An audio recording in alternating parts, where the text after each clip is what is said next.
Cześć, witajcie po kilku dniach. Nadajemy cały czas z Osaki. Dzisiaj wyszło naprawdę bardzo ładne słońce, aż muszę tutaj zamykać oczy, bo jest zbyt mocne. Po tym głównym parkingu, który Wam pokazałem, ten za 60 zł, przejechaliśmy jeszcze na jeden parking, znaleźliśmy bardzo fajny parking, tak naprawdę dwa parkingi tuż obok siebie. Byliśmy 2 dni na jednym parkingu i 2 dni na drugim parkingu i wszędzie płaciliśmy 800 jenów, to jest 20 niecałe złotych za 24 godziny odjazdu, zatem jest to świetna opcja. Teraz podjechaliśmy trochę w inne miejsce, jest nasz busik, na samym końcu parkingu jest miejsce, cały parking zapchany, a my idziemy zobaczyć jedną z atrakcji, która jest tutaj dosyć znana. Ja trochę niechętnie idę, bo podejrzewam, że będzie sporo ludzi, ale jest atrakcja darmowa. Jest to słynny las bambusowy, który jest na zachodzie miasta Kyoto. Mamy 20 minut do podejścia, zatem chodźcie z nami obejrzeć.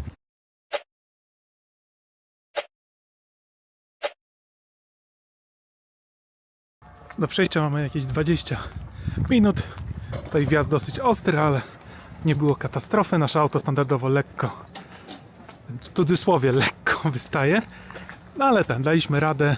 Tutaj parking kosztuje gdzieś 25-30 zł. No ale co poradzić, mamy w miarę dobre miejsce. Las bambusowy jest gdzieś tam. To widziałem na Google Maps, satelicie, że tutaj wszędzie kwitną wiśnie, ale jeszcze nie teraz. Ale na Google Satelit akurat tak to zostało sfotografowane.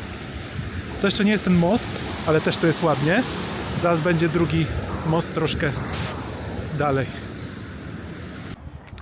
To tamten most chodzi, ma 5000 opinii na Google Maps, ale zobaczymy, czy zrobi wrażenie, jak wejdziemy na niego. Trochę jesteśmy bez sytuacji, bez wyjścia, bo teraz 2 dni, właśnie dlatego tyle tam na tych 2 parkingach. Byliśmy 4 noce, ponieważ troszkę się rozchorowaliśmy, a Kasia tutaj trochę padła, więc mieliśmy 2 dni takie trochę wyjęte.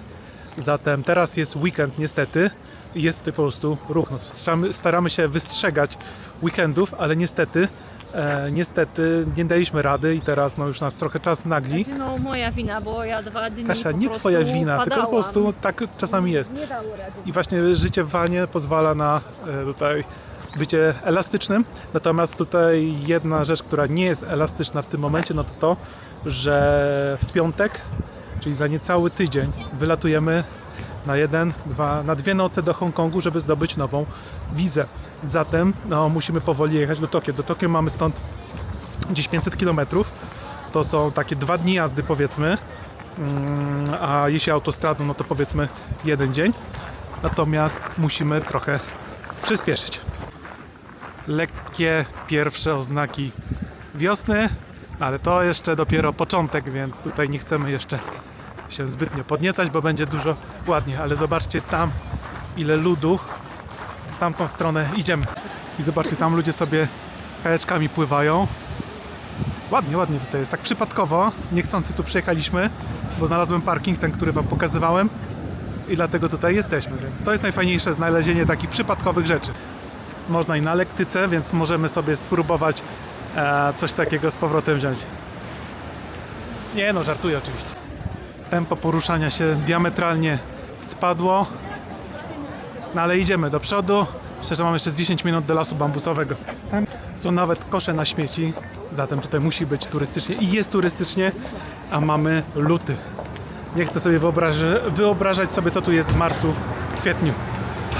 Odbiliśmy trochę i zaczyna być las bambusowy. Zaraz będzie na świeżo ocena, czy warto było tutaj jechać w to zapchane miejsce.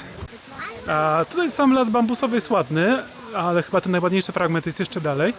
Natomiast sam teren, właśnie to co Kasia powiedziała, ten samo dojście z tego parkingu tutaj było naprawdę ładnie i kompletnie nieświadomi, że w takim miejscu zaparkowaliśmy jeszcze w ostatnim momencie, kiedy były miejsca parkingowe. Więc mówię, jeśli ktoś widział las bambusowy, no to według mnie można to ominąć. Natomiast jeśli to jest Twój pierwszy las bambusowy, to zrobi ogromne wrażenie. Przyszliśmy z 200 metrów i tutaj się zaczyna chyba ten najbardziej znany fragment, najbardziej popularny. No i jest ładnie, to robi wrażenie. Czyżby tam się kończy, ale ten fragment jest zdecydowanie ładniejszy. Aczkolwiek jest to malutki las. Tak jak w Tajlandii mieliśmy lasy palmowe, to czasami jechaliśmy kilka kilometrów pośrodku palm. A tutaj dosłownie kilkaset metrów i atrakcja turystyczna, ale bardzo ładna.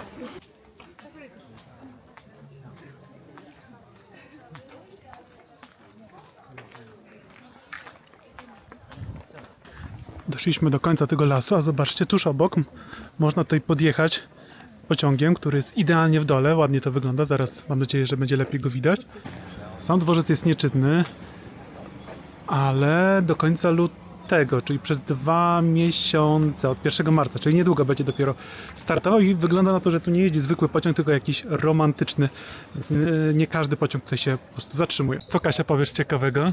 No to jest taka mała świątynka a że ja zbieram pieczęcie teraz nowe, to chciałam pieczątkę. No i stojąc w kolejce poczytałam sobie o tej malutkiej świątynce i okazuje się, że tutaj przychodzą ludzie, którzy prosić tego jakiegoś tutaj bożka o ładną urodę i dobre włosy. I to jest jedyna świątynia w Japonii, która ma taki cel właśnie. I było dużo tych takich tabliczek, ludzie gdzie wypisywali swoje życzenia i właśnie tam było napisane, że proszą o to, żeby im włosy nie wypadały, żeby rosły długie, piękne i tak dalej. Czy mam tam iść? No to wiele wam nie pokazałem. Zatem tutaj ten pociąg jest tylko okazjonalny, nazwijmy to, nie przez cały rok i głównie pod turystów. Dużo jest z tego, co widziałem na jakichś tych shortsach i tych sprawach, że jest dużo takich pociągów właśnie na przykład pomiędzy Osaką a Kyoto, które nie idą jak normalny pociąg pasażerski, tylko jakiś specjalny, romantyczny, jakieś Pokemony i tak dalej. Więc jest dużo takich pociągów. Nie są one aż tak super drogie, bo to jest jednak krótki dystans. Tam jakiś pociąg będzie jechał. Zatem tych pociągów można tutaj pod turystów dużo odnaleźć. No one są naprawdę klimatyczne. No, my nie jesteśmy w stanie skorzystać, bo z psem nie można. Ale to taka informacja, że można takie pociągi klimatyczne w różnych stylach tutaj sobie ogarnąć. No to pośród tłumu z powrotem udało się nam dojść do auta. Jedziemy teraz w kierunku drugiej takiej słynnej świątyni. Zobaczymy, jak tam z parkowaniem. Kompletnie nie wiemy, jak będzie. Świątynia, która nazywa się Kinkaku bodajże. Złoty Pawilon. Zatem jedziemy, mamy pół godziny jazdy, 8 km, więc będziemy stać w korkach.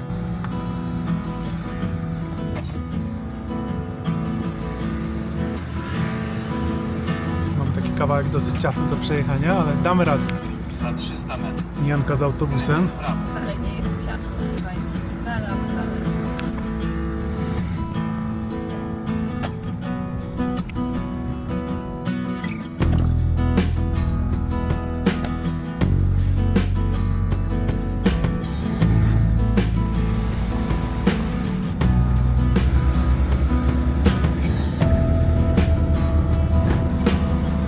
Obrzeża miasta Kyoto.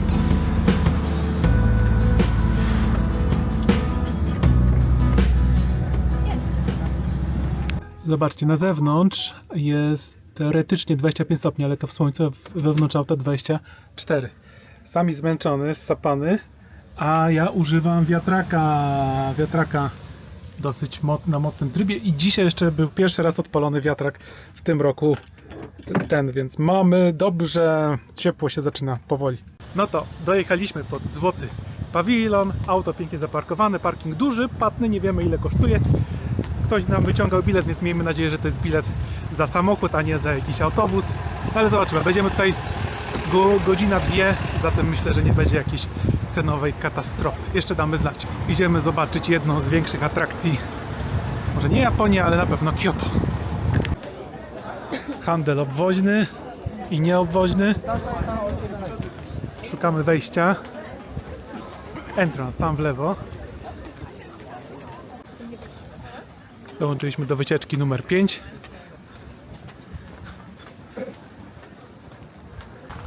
Nie ma monopodów, tripodów, ale w ręku chyba można trzymać.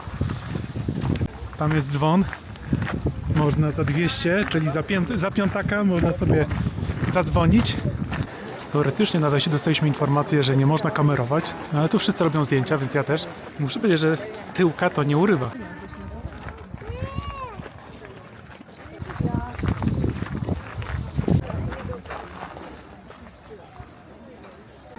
No to jesteśmy po.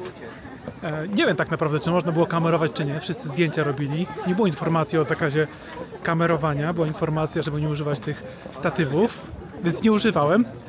Więc czuję się troszkę skołowany, czy można, czy nie można, no ale nieważne. Sama świątynia jest świątynia.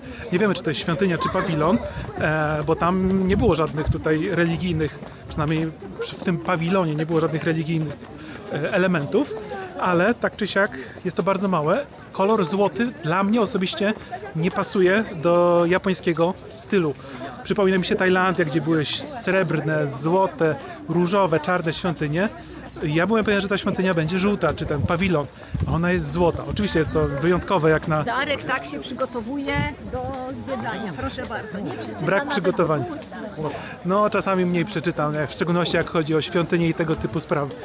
Mam awersję, ale jeśli jesteś w Kyoto, tak jak w przypadku bambusów, warto tu przyjechać. Wejściówka kosztuje 500, parking nie wiemy ile jeszcze, okaże się, ale ja tak naprawdę, przepiękne okolice, te wysepki z drzewami sosnowymi, iglastymi, pięknie to wygląda, ale sam pawilon, mam wrażenie, że jest jakby tylko pomalowany, w jakiś sposób poprzylepiany ten element złoty.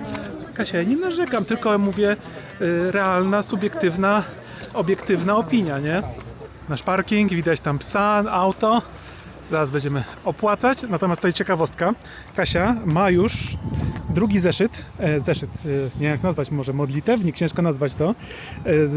Wcześniejszy to był do szlaku tego Ohenro, czyli początek Japonii, który mieliśmy, a tutaj to jest druga książka, to się nazywa Gushui, jak to się nazywa? Tak, jakoś tak. Coś takiego i co Zobaczcie. ciekawe, ona nie ma tej, jak nie okładki, bocznej nie ma oprawy. tego bocznej oprawy. Jest z każdej strony. Jest otwierana z każdej strony. Ja tego na początku harmonika. nie umiałam otworzyć, ale otwiera się z tej strony.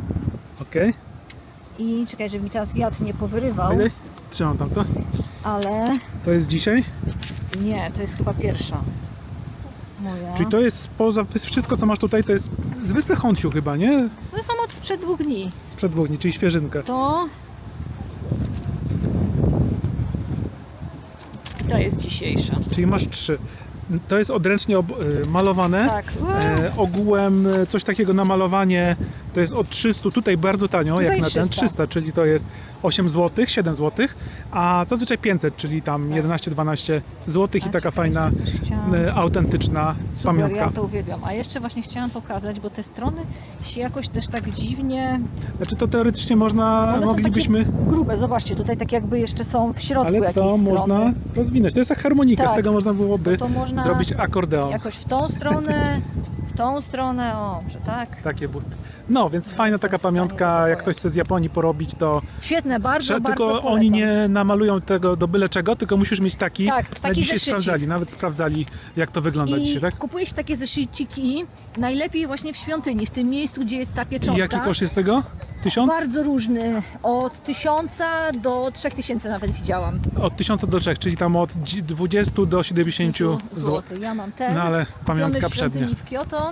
Tak, i czasem też w tych świątyniach można poprosić nie do zeszytu, Można poprosić na nie, kartkę nie, chyba. tylko Nie? na kartkę. I po prostu dają ci albo malują ci na kartkę, albo przeważnie mają gotowe już na kartkach. Ale te z zeszycikiem są fajniejsze. Tam jest wszędzie zakaz nagrywania. W każdym miejscu, gdzie Tak, byłam, jest gdzie zawsze malują. zakaz nagrywania, więc wam tego nie pokażę. Ale oni mają takie czarne pióro i w tuszu maczają i malują to odręcznie i takie czerwone jeszcze te stemple robią. No, ładne to. Przepięknie to wygląda, jak oni to malują, kaligrafują. Czyli musisz zapełnić całe. Tak, i naprawdę bardzo polecam kupić sobie taki zeszycik i sobie zbierać te pieczątki. Ja żałuję, że wcześniej nie zaczęłam zbierać po Ohenro tych, bo bym miała już dużo więcej zapełnione. Ale zapełnisz. Kasia relaksuje się. No właśnie, bo ja chora jestem, jak Ma głos słyszycie. lekko zmieniony, ja mam głos dobry jako tako. Jedziemy chyba na sushi. Znalazłem sushi, zobaczymy czy damy radę wjechać, bo jesteśmy w Kyoto, a tutaj z parkingami jest różnie. Jeszcze z ciekawostek, popsuł nam się statyw, ten tripod, czy jak się nazywa, z 3 i kupiliśmy właśnie na Amazonie firmy Ulanzi. Taki kosztował, o matko, 2 z przesyłką gdzieś 70 zł. Wydaje się solidniejszy, ma tutaj fajny patent na telefon. Tutaj się rozciąga i można go w taki sposób schować. I co najlepsze, ma tutaj możliwość przykręcenia jakiegoś aparatu albo mojej kamery. I nie muszę tutaj kręcić kamerą, tylko kręcę tutaj tym oto pokrętłem. Jest oprócz tego jeszcze główka ruszana. No, zobaczymy, będziemy testować jak to będzie działać, bo ten koreański zepsuły się nam nóżki i zepsuł nam się tutaj górna część do trzymania telefonu. Czyli za parking wyszło 400, to jest tam 10 zł, powiedzmy, cena bardzo w porządku. Zmieściliśmy się w godzinę i bardzo dużo ochrony, wszędzie tej ochrony, tych panów pałkarzy i tak dalej. Więcej ich zdecydowanie niż w innych miejscach, zatem taka jeszcze ciekawostka, sytuacja. Sklep albo restauracja o nazwie Bajkał. No to jesteśmy po sushi. Szybko, konkretnie, było bardzo trudno zaparkować, już nie nagrywałem wam. A tam zobaczcie, nie jestem pewien, czy tamto auto przy McDonaldzie, które tam stoi, ten czarny bus, to nie jest angielski bus. Ja nie pamiętam nazwy tej firmy, ale czasami w starych firmach brytyjskich można było podobne auta widać, na przykład przy jakiejś poczcie brytyjskiej. Nie wiem, napiszcie w komentarzu, czy to, co teraz myślę, że to jest brytyjski samochód, ten czarny, taki dostawczy, że to jest camper, bus z Wielkiej Brytanii. Jedziemy teraz zrobić mini zakupki i jedziemy na darmowe miejsce do parkowania na górze. Zmieścimy się. Tak, jedziemy sobie i zobaczcie, gdzie nas wyprowadziła.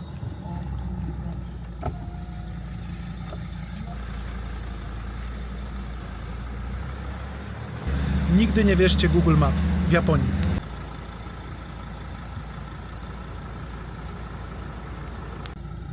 A my stoimy w korku. Jest dziś godzina 18, zatem ludzie wychodzą z roboty. No i mamy 10-15 minut w plecy. Cześć, witajcie kolejnego dnia. Jesteśmy na tym wspomnianym wzgórzu już wielokrotnie. Parking bardzo fajny, jest już nowy poranek. Taki oto parking w nocy, było bardzo, bardzo cicho, bardzo przyjemnie. Tam jest punkt nalewania wody, ale bardzo powolny, zatem w ogóle nie podchodziłem do tego, myślę, żeby to 2 godziny mi zajęło, bardzo wolno leje.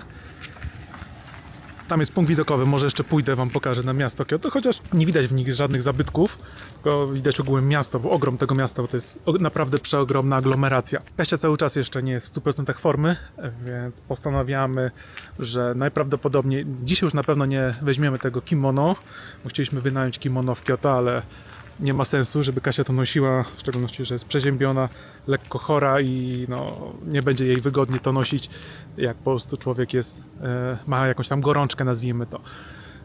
Więc najprawdopodobniej jedziemy do Nary, zobaczyć jelenie, mamy gdzieś 1,5 godziny jazdy, albo kierunek Tokio. Do Tokio mamy 500 km, nie zrobimy tego jeden dzień, jeśli nie korzystamy z autostrad. A jeśli byśmy chcieli korzystać z autostrad, to koszt byłby gdzieś w okolicach 10 000, to jest gdzieś 230 zł, może bliżej 300, nie wiem, ciężko mi powiedzieć, ale 200-300 zł trzeba za autostradę zapłacić i też nie wiemy, jak nasze auto policzą, bo to też jest loteria, czasami liczą jako osobowe, czasami jako camper, zatem nie wiem, jak to dokładnie liczą, ale tam różnica nie jest aż taka wielka z tego, co pamiętam, w różnicy pomiędzy osobowym a camperem. Zatem albo jedziemy do Nary, albo kierunek Tokio. Dzisiaj jest poniedziałek, wylot mamy w piątek. W czwartek mamy pierwsze spotkanie z osobą, która nam zabiera psa, nie mogę powiedzieć, kto to jest, i w piątek oddajemy na weekend i jedziemy na lotnisko Narita, czyli to lotnisko, które jest na zewnątrz Tokio i tam zostawiamy auto, no myślę, że to możemy powiedzieć w firmie Japan Campers, u Maćka, który jest znajomym też Emila, który też mówi w jednym z wywiadów, który nie wiem, czy już wam pokazałem, czy jeszcze nie, ale pewnie nie. Zatem tam zostawiamy auto u firmy prowadzonej przez Polaka, niedaleko lotniska. Bierzemy Ubera i wsiadamy w samolot do Hongkongu na 2 dni i taki weekendowy wypadzik, żeby zdobyć nową wizę. Myślę, że w tym odcinku to będzie tyle. Nie wiem, czy będę coś nagrywał z trasy do Tokio, aczkolwiek może fajny byłby taki odcinek, że przemieszczamy się w kierunku Tokio. Zobaczę, może zrobię taki odcinek, bo to jest najbardziej popularna trasa dla tych, co jeżdżą komunikacją, nazwijmy to pociągami, Kyoto, Osaka do Tokio. Więc może też będzie to ciekawe, jeśli nagram to z pozycji auta. Tą trasę będziemy na pewno jeszcze robić z pozycji Tokio w drugą stronę, więc będziemy ją przejeżdżać do Tokio i później z Tokio. Zatem zastanawiam się jeszcze, jak zrobić, bo dużo jest materiału. Mam teraz na komputerze 5 odcinków, które czekają na wrzucenie. 1 z Kobe, 2 z Osaki i 2 z Kyoto i 3 z Kyoto, czyli ten dzisiejszy, czyli łącznie już 6. Więc zobaczę, czy będę nagrywać, czy zrobię to później. Dzięki za oglądanie. Pamiętajcie o subskrypcjach, dzwonkach i tych wszystkich YouTube'owych sprawach. Pamiętajcie, że napisaliśmy e-booka, link w przypiętym komentarzu i w opisie o tym, jak dojechać z Polski jeszcze nie do Japonii, ale do Tajlandii. Trzymajcie się, cześć. Nie chcę jakoś nagrywać, ale tam pan sobie ćwiczy na saksofonie. Chyba pod daszkiem.